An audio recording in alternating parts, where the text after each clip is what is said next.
I believe it's my purpose to be life-giving no matter what I do, right? How can I make sure that I use all that God has given me to bring life into the world and life abundant? And so I hope that through my teaching, I lead people towards life.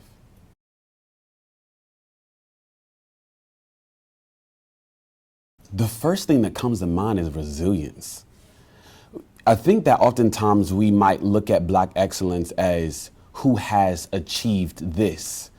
Black people have had to endure so many different challenges because systems and structures have been set up to impede upward growth and mobility for Black people. Systems and structures are set up to oppress and exploit Black people. So a Black person simply living in this world that is designed for you to die is Black excellence.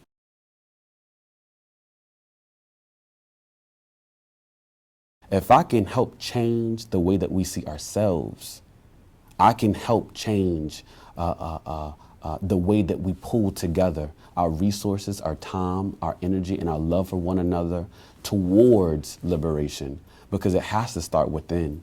And so that's very important to me, to change the way that Black people, that we see ourselves, and our ability to really create substantive change in our communities and in the world. That's what I would change.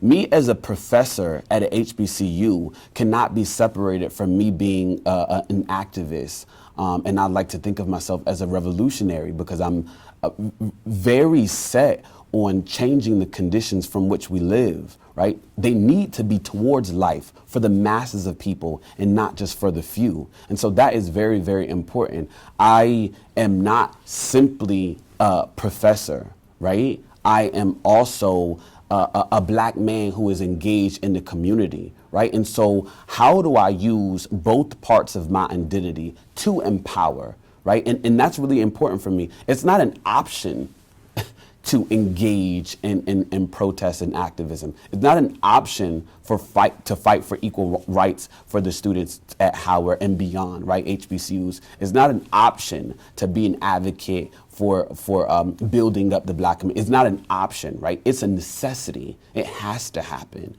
right? Because your life and the lives of everyone in my community is tethered to mine. We are one and the same.